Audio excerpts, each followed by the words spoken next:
It's time for another episode of, well, now, wait a minute. We are rebranding the show, and Local Roots is now becoming Pottawattamie County Routes. And why are we doing that? Well, it's because we are also launching a new show today called Mills County Routes. So, Mills County Routes, hosted by Carlene Hall, will be focused on everything happening in Mills County. And this show puts a focus on Pottawattamie County. Now, today's guest, this is going to seem a little strange because today's guest is not from Pottawattamie County. And in fact, she's not even from Iowa. However, she is a great example that explains our why of what it is that we are doing here.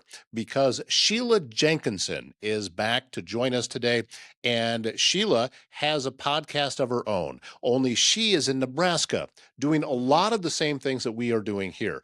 Her show is only audio, where this one is audio and video. But Sheila Jenkinson's show, which is called Growing Small Town Nebraska, and she's got a lot of other programs that she does as well, does the same thing that we do here, promotes the rural communities. And whether you are on the east side or the west side of that river, you know, we do have a lot in common. And especially when you get into the rural communities, that's where we do. So we're going to learn more from Sheila about why it is that she does what she does, just the same reason that I'm doing what I'm doing here. And she was gracious enough to travel over here to the studios on Willow to join us on the show today. So we are going to visit with Sheila Jenkinson, host of the podcast Growing Small Town Nebraska, on today's episode of Pottawattamie County Routes. Castle and Associates of American Family Insurance is your local insurance provider for all of your home, auto, life, business, and farm insurance needs, with 4 convenient locations. They are in Council Bluffs, they're in Trainer, also in Bellevue and Elkhorn, which means they're local and in your neighborhood, ready to help you navigate the complexities of insurance today. Travis and his team will educate, advise, and simplify insurance, all to protect those things you cherish most. Give them a call for your free quote. For a salon that feels like home, it's Heather's Hair Hut in Underwood, Iowa. With over 30 years of experience, Heather delivers expert haircuts for men, women, and children, as well as coloring, styling, and waxing services. This family-friendly salon is open 6 days a week with convenient evening hours, all in town with a beautiful country view. Whether you need a quick trim or a fresh new look, Heather's Hair Hut is the place to be. Heather's Hair Hut in Underwood, where experience meets comfort. I'm going to do my very best to make this episode not just about Todd and Sheila talking shop. Okay. Because this is Sheila Jenkins from the Growing Small Town Nebraska podcast. You also have Growing Nebraska and Beyond. Is that the official title of it? That is. So that spreads it out a little bit farther than just what's happening that you've been doing initially by kind of highlighting smaller communities, much the same way that we have been doing here with the shows. I saw last year before, when was it that we got connected? I saw what you were doing and I thought, wow, she's doing the same thing that I've been trying to do here, but she's doing it so well in Nebraska. I got to meet this woman.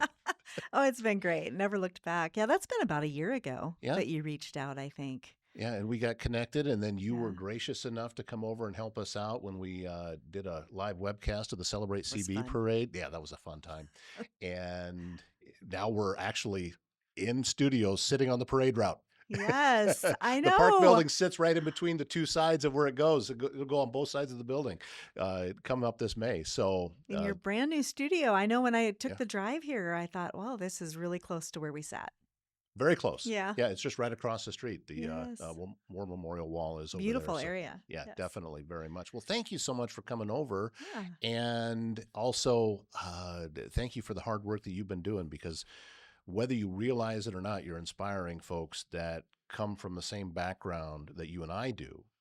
And you're showing people that maybe there's other options here than the traditional, just try to stay on the radio behind a microphone at all costs, which is common in our background. Yeah, they say radio gets in your blood. It does. And it's a thing. It's real. But yeah, thank you for the work you're doing as well. It's good for us to be able to talk to other people about what it's been like, the shift from radio to podcasting, I think. You have done that very well, but also you have been talking to people. You get invited to go. There was some regional event in Indiana, wasn't it, that you went to? Yeah, Yeah, the Midwest Travel Network Conference. That Wow. was a couple years ago. That's what kind of kickstarted the Growing Nebraska and Beyond part, Hmm. because I have the Growing Small Town Nebraska podcast, but I'm getting invited to speak at a lot of different conferences, keynote speaker, different Hmm. speaking things. And a lot of times they're out of state. And so while I'm there, I'm highlighting the area. And so now, yeah, now once a month or so, I'm on location in a different state, highlighting, again, it is smaller communities Right. typically, but yeah, And because life is different there. I preach all the time that I'm not saying one's better or worse than the other. It's just I different. like both. And to be able to highlight, because typically small town America, Midwest small towns, whether it be in Iowa or whether it be in Nebraska, the people that live there are paying attention, but people outside of the area, they may not know quite so much about what's going on. But there's some wonderful stories to tell. Yeah, and there's been a real movement, at least that's what I've been seeing about, first of all, small towns recognizing what they have Mhm. and wanting to share it with others for the most part. You have some that don't, but for the most part, they're proud of what they have. And when outsiders, so to speak, come into those small communities, it inspires them too. And this is, I think, what radio people like you and I can bring to the table is we're trained, and our history has been how do you truly highlight and showcase that in a very professional way. So all of the skills that you learned over your radio career translate to this. A lot of the same muscles, but then there's differences. And recognizing those, I think, is what can create an atmosphere where a person can be successful. Seeing the similarities, but then knowing it's different, and here's where we can go and highlight that. Yeah. It is different, and it's for me it's been different in a really positive way. One of the things is instead of working for someone else, I do work for myself. Yeah. I am in charge of the content. I get to control the narrative, and that narrative's going to be positive. I mean, you can pick and choose, and there's all Mhm. kinds of podcasts, Yeah. and when it comes to podcasts, you just do what you love. But for me, it's sharing those positive stories and wanting to share an insight that you don't get that anywhere else, Mhm. because first of all, it you can listen to it anytime, anywhere. So it's the convenience of a podcast, but it's the best marketing you'll ever find, because it's not just 10 seconds. It's not 30, it's not 60. It is a concentrated effort for that other person to be able to share their story. And it's not just appointment listening because, oh, your ad played at 8:17 on a Tuesday morning on the Right. radio, and once that time goes by, it's by. What we're doing now for advertisers is once they're in a podcast, they're there. Mm-hmm. And I'm sure you have seen it because I see it all the time, that people will find an old episode that you did Yeah. and go back, and you probably oftentimes aren't even paying attention to the metrics on it anymore, but then the numbers start to tick up again. Yes. Yeah. And it's funny what it'll take off, because, of course, we're able to use social media as well to promote the podcast shows and what we do. And the funniest one was the Coney Island hot dog shop in Grand Island. And Okay. I put out a reel about it. I did a shout out episode. Shout outs are where I highlight small businesses Hmm. and organizations. And it's just kind of the give back of what I do. And this reel of the hot dogs was kind of sitting there. And I mean, it had been popular when it ran. And then all of a sudden, somebody shared it in like the New York area. And people were drawn to this nostalgia of this Coney dog hot dog place. It was just hilarious. So you never know what's really going to be like the one, but it goes in spurts. And so, yeah, it's still there. The episode is still there. So after that happened, guess what that episode did? I mean, it Yeah. just got listened to like crazy in all parts of the world. And those advertisers are now getting exposure to a brand new audience. Yes. And you didn't start promoting it again. Right. It happened on its own. Yeah. And some of those advertisers did a special deal with me. So they had like 3 ads, and it happened to be on that one. And here it is. Yeah. Yeah. Yeah. So it's a different way of doing things. I remember how long ago was it that I started hearing the thing about unplugging, where people were turning off their cable Mm, and just using, whether it be a digital antenna or streaming. And that was kind of a new thing and maybe even almost a trendy thing. But now it's the norm. mm. It is no longer about that constant stream. You want to be able to watch what you want when you want, Yeah. instead of Friends is on Thursdays at 7, and if you miss it, that's just how it is. Right. I remember those days. Yeah. You'd be like, I have to go home because the Love Boat's on or whatever. Yeah, we used to have, I mean, there was, we all have a lot of common experiences. I sat and watched the final episode of MASH when I was a kid, Oh, yeah. and that they got like a 33 share. It's close to 60 or 70 million people all watching it at the same time. That doesn't Yes. happen anymore. And that's the shift. And I Yeah. don't think the traditional media quite understands that, Yeah. because I've heard it before. We're online, we have an app, and you're just streaming your signal on an app. That's not what's going on. It's a different it's different programming. Mm-hmm. You have to present things in a way that your listeners and viewers want to see it now. And the traditional way that it was done before, and just going over the tower at the edge of town, that type of programming is no longer the way that the majority of the people want to consume information and or entertainment, if you will. It's different. It's all about convenience. Yeah. And we are all very busy. And our attention is divided in so many different ways. And so we have, like you said, so many different options. Well, it needs to be convenient. It needs to be when you want it, Mm-hmm. what you want when you want it, basically. So being in an on-demand society now, the way that we are, things are going to stay here. Mm-hmm. I don't see things returning to where it used to be. You're not going to see people in their 30s. I almost said young people. I remember being in my 30s. I didn't consider myself young, but Right. now they are. My how it changes. Yeah. But it's not going to go back. Mm-hmm. These people and this generation is not going to suddenly revert to the way that we Right. consumed media when we were young. Yeah. It's our nostalgia. When I get in my car now, I will still listen to the radio. That's my default, but then as I'm going along and I'm thinking, man, I just don't really care for this. I remember, I can say, hey, and I'm not going to do it because it'll turn everything on in here. Yeah, don't. And I'll just say, Mm-hmm. play Yeah. mix number 1 on Spotify. And then the little voice comes out and said, playing mix number 1 on Spotify. And then that's going through. I don't have to touch anything. Yeah. I just say it. And now I have music that I already want to hear. It's already on my list, and I'm not dependent on someone else anymore for that. That's how it is. I haven't listened to radio for I don't even know how long, and not to diss my background, but I'm on the road all the time, Mm-hmm. constantly traveling with this podcast, and I'm either listening to other podcasts or I am listening to I prefer Pandora or Spotify or an audiobook.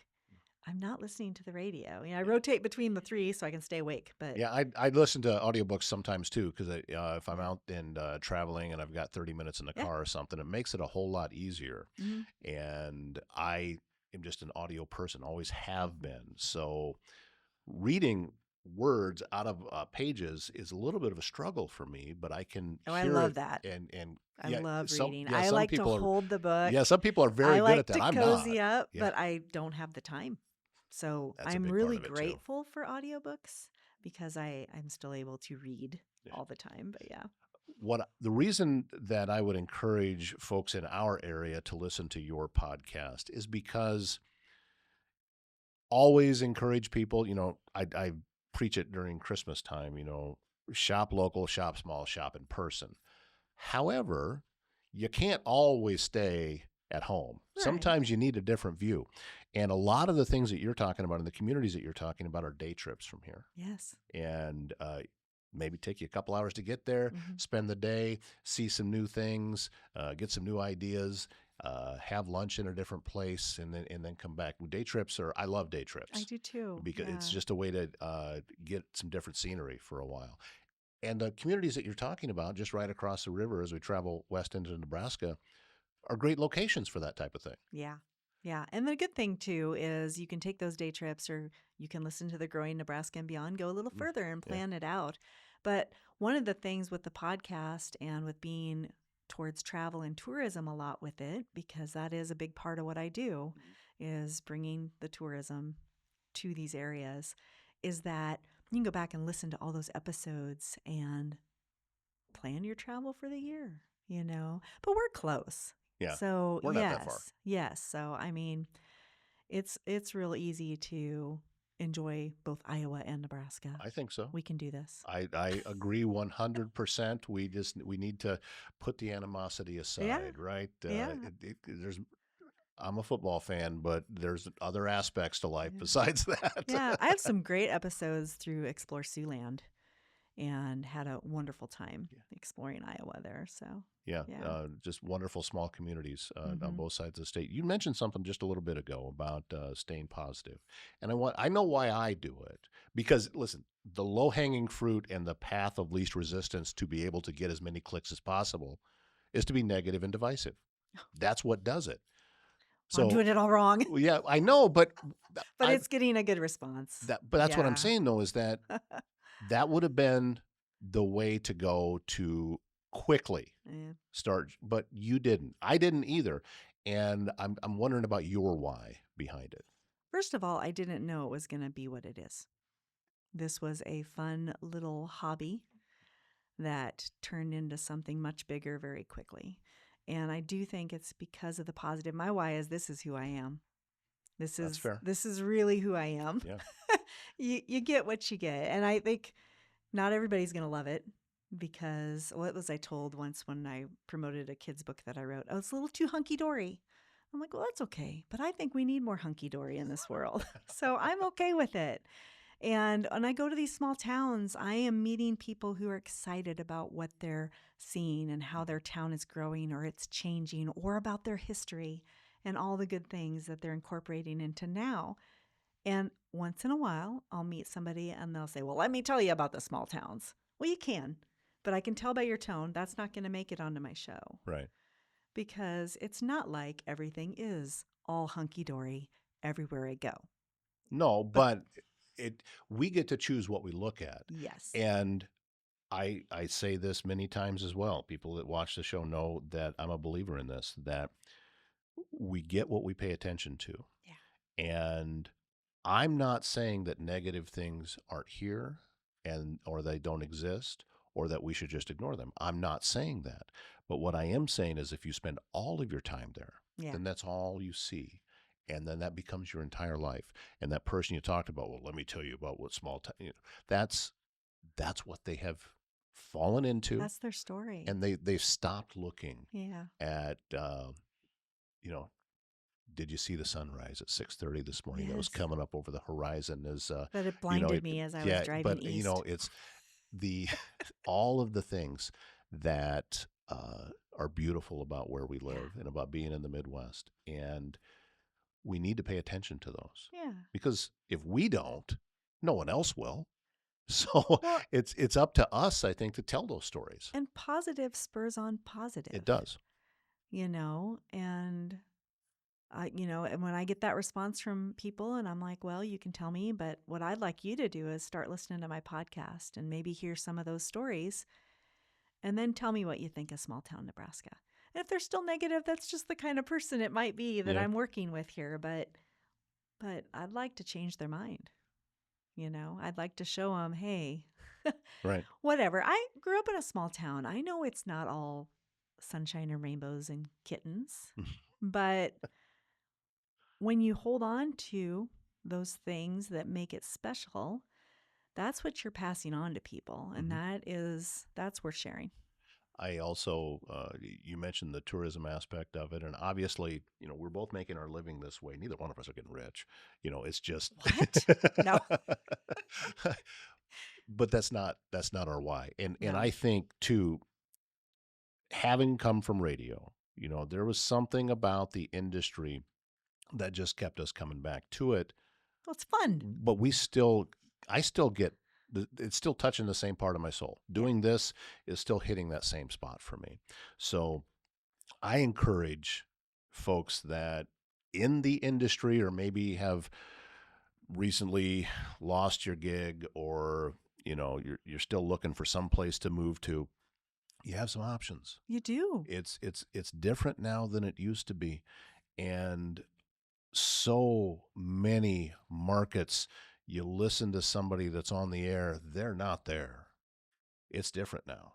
I used to be part of that evil empire. Same. I mean, I wasn't there for a lot of years, but I was on the radio for a lot of years. Yeah, and doing the network stuff. Yeah. And there was once upon a time that I was on the air at the same time in Maine and in Hawaii, doing the same show was airing in both places, and several dozen locations in between. Yeah, that was me. Mhm. The industry's not what it used to be. And I was not making very much money doing it, because the industry still knows that for those of us that have caught that fever of needing to be on the air, we're willing to do it for not very much money. Yeah. And I was doing okay during my second radio job, but they recruited me from a different radio station. So money wise, yes. Well, true, but the it's different because I mean, those were 14-hour days sometimes. And while I'm still doing that kind of drive, I'm still working when I go touring someplace, sometimes those are 14, 15-hour days. But it's all things that I've approved and lined up and enjoy, or something new and exciting, and it's different. And a lot of it that you're doing, even if you weren't technically working, you'd still be doing the same thing. Right. That's how, for me, it's about my downtime.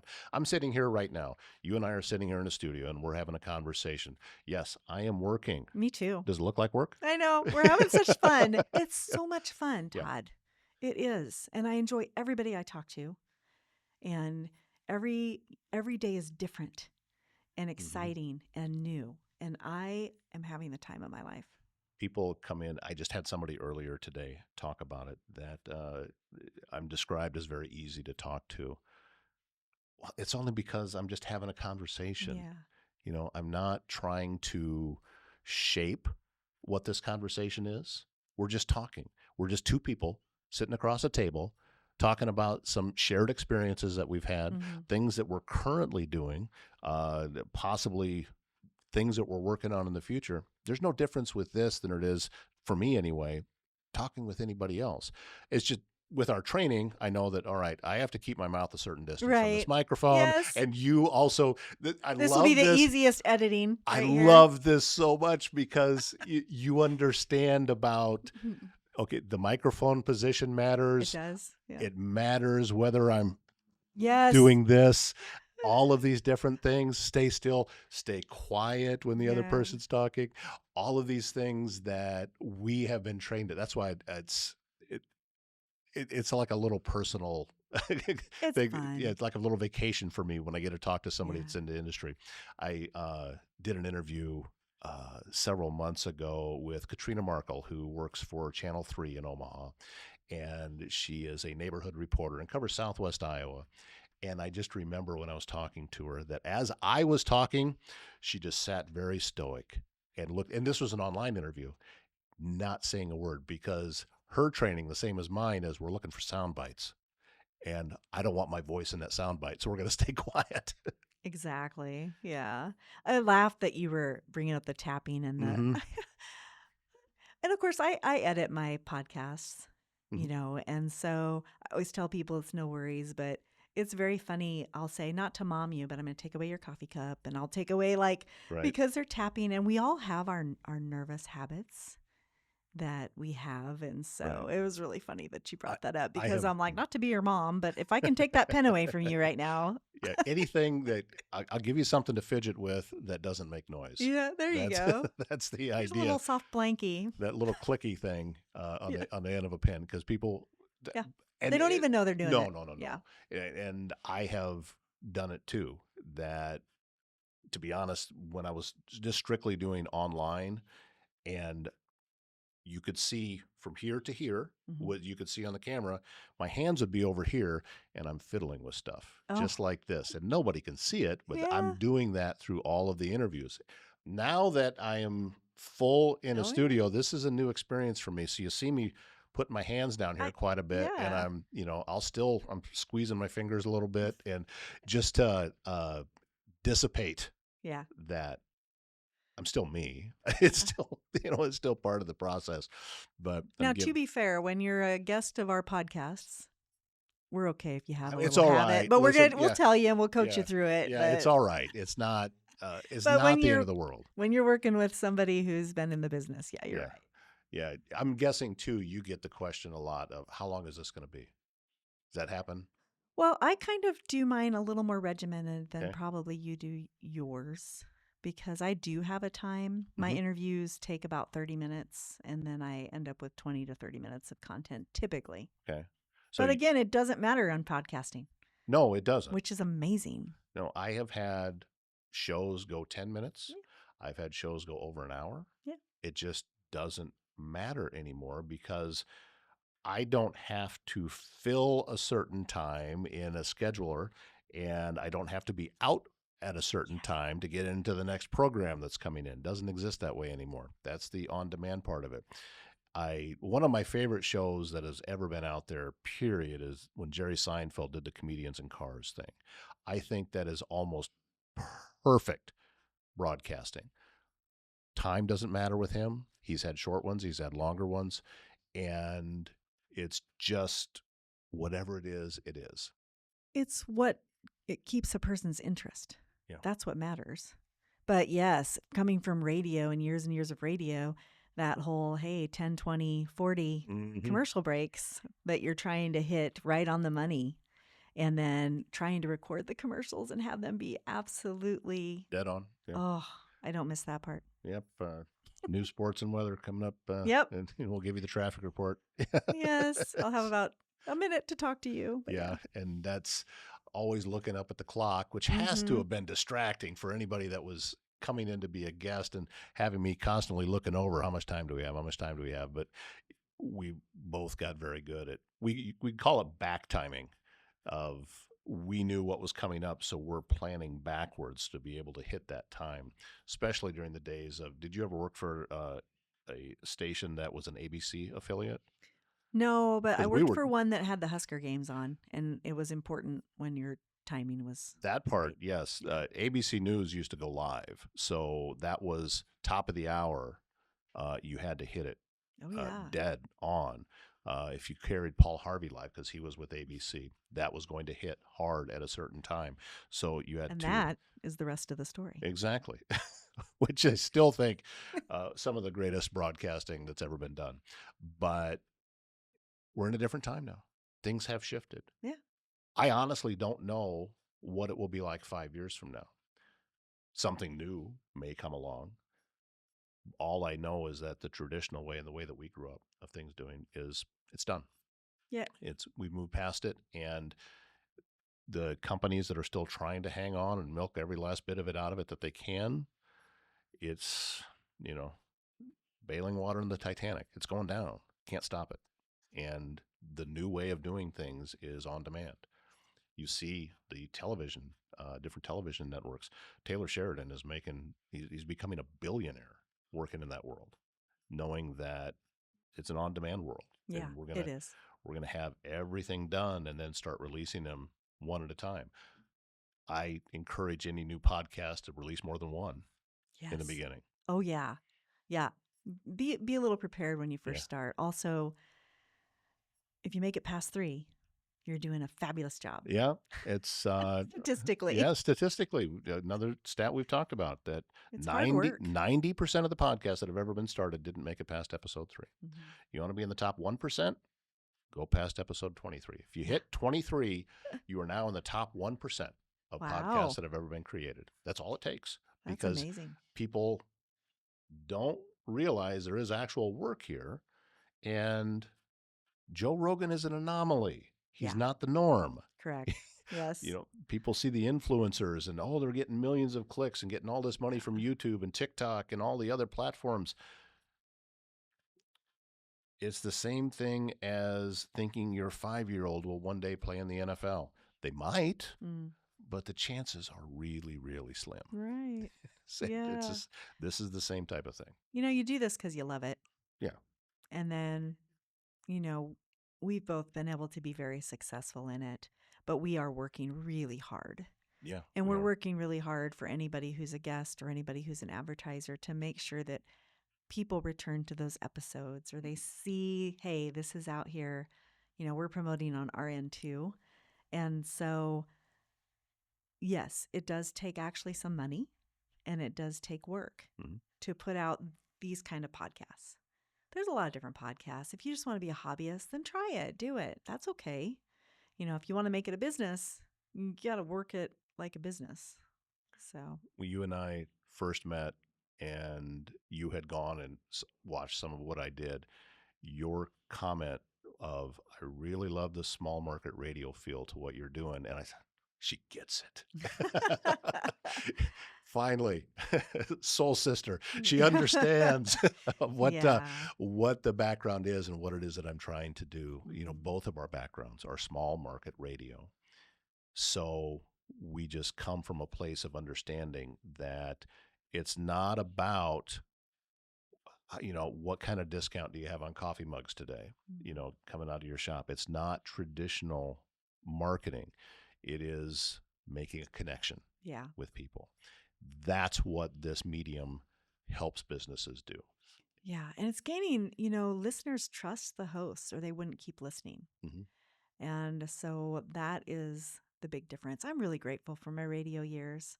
I'm grateful for those stations that took the chance on me, and I do think it has added a lot to what I am able to do now.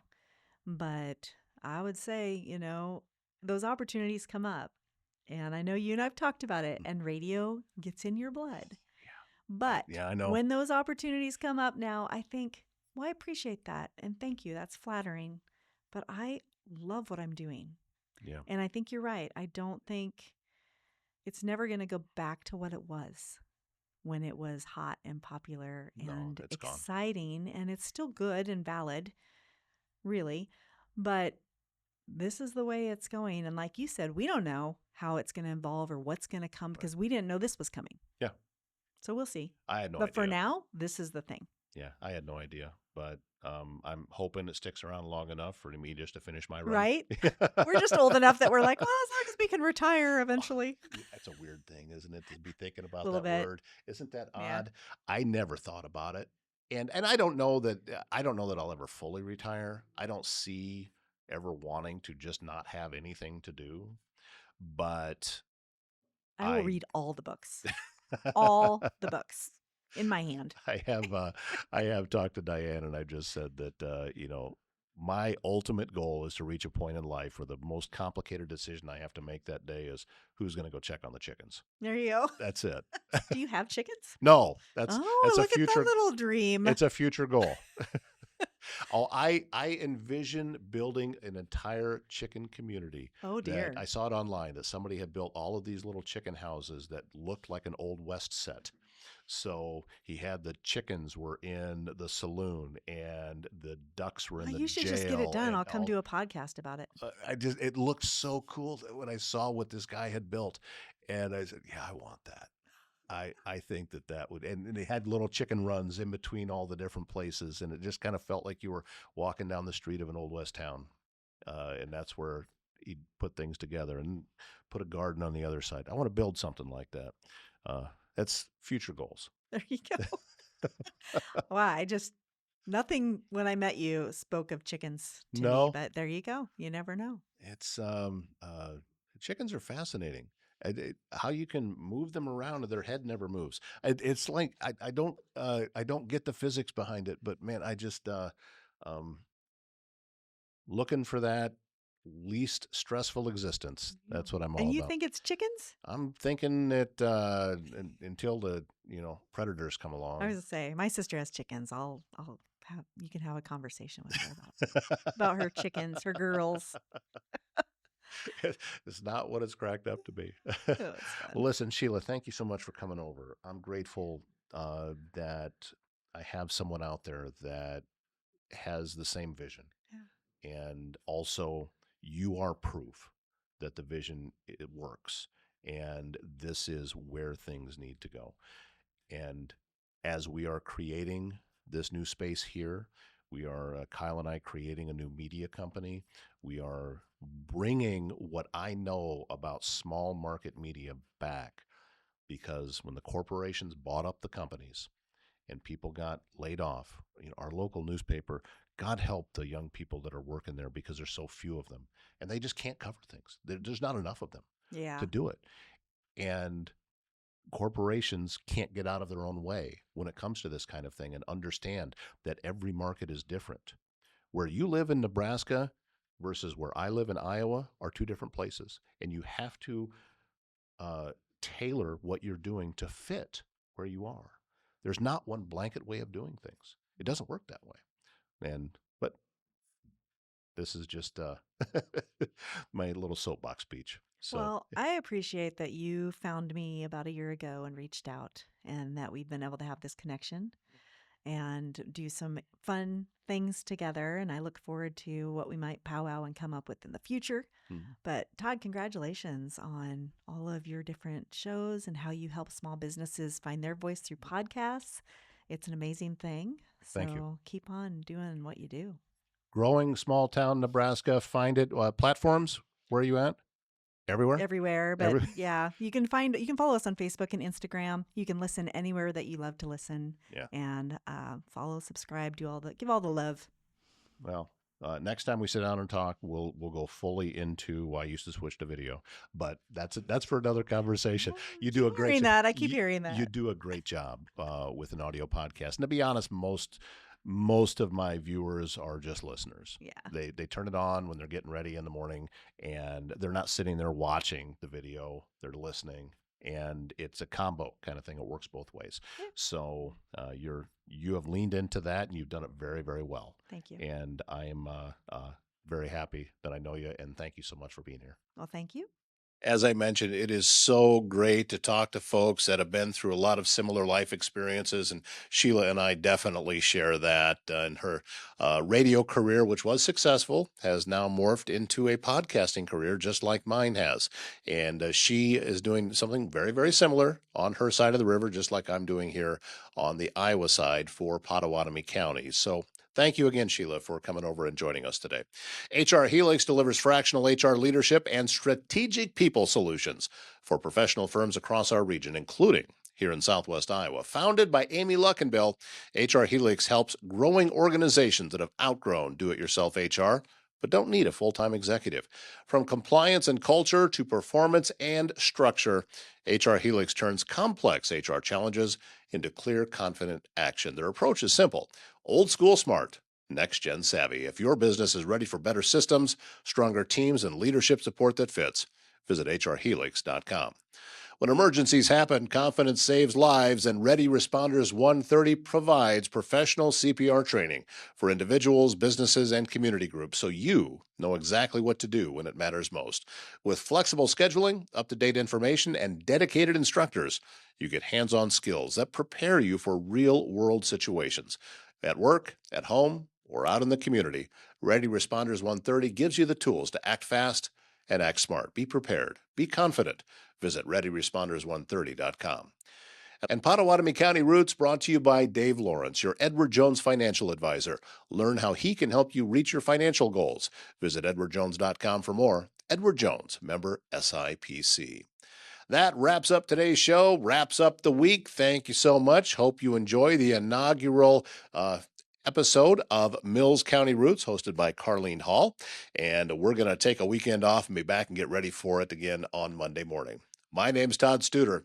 Have a great weekend.